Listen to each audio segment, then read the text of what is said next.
Well, I'm right on the Chinese border, right there at probably the world's highest checkpoint. I don't know how high I am, but over 3,000 meters. And we're in this incredible national park, which goes right down the valley that we've just been driving up, as you've seen. But this is where the snow leopards are, amongst many other amazing animals, just past some yaks, some marmots, I think, some ox, lots of animals. A spectacular drive, windy road. The motorbike's been struggling with the lack of oxygen going in, put. Sometimes thought I had to get off and walk up some of these hills, but we made it. Beautiful valley. This is also incredibly, so many things here. It's the intersection of two major plates. You've got the Asian plate and the Indian plate smashing into it, creating obviously the Himalayas that everybody knows of. But you've got the Hindu Kush, which separates Afghanistan to Tajikistan and Pakistan, and the Karakoram Highway. The Karakoram range, sorry, people just yelling out from the border, hello, ni hao. And so three major mountain range all come together in this massive compression zone. Now, I was just reading down below down here, this is where polo was invented, but also they've got other horse events where they use dead animals and throw those amongst each other and race to try to pick up an object at another end.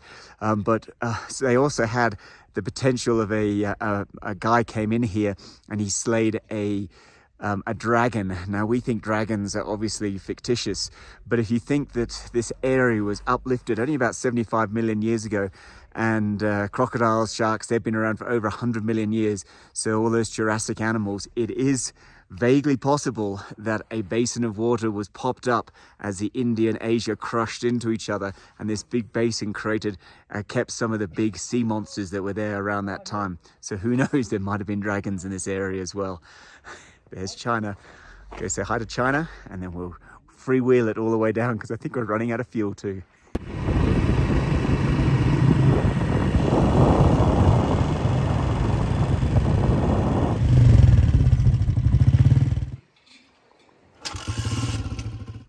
Hello, China. And it's separated by, Trump would be happy, there's a fence that separates Pakistan, a double barbed wire fence with no man's land that goes all the way around here. I don't know what the snow leopards think about that though. Actually, I've just seen that we're nearly at 4,700 meters. God, that's a long way up. I hadn't realized. I see how cold it is.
this is the Ballet Fort built on this beautiful overlooking Baldet, is it?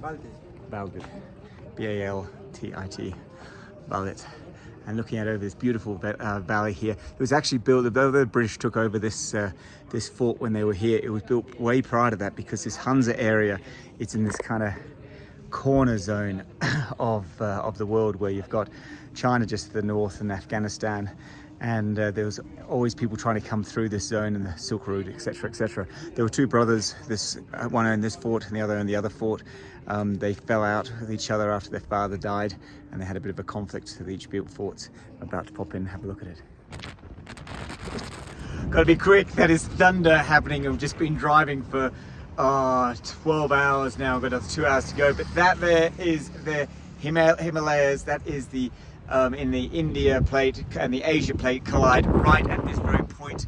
You can see it says there. So you've got the Himalayas with Everest, Lhotse. You've got the Karakoram range with Nanga Parbat and K2, and then you've got the Hindu Kush just up there. Amazing intersection of Asia, India, standing right on this incredible amount of energy. Only 55 million years ago. That's not that far in geological history, considering Antarctica only ripped away from Australia around 50 million years ago. Yeah, it's amazingly quick and quite recent history.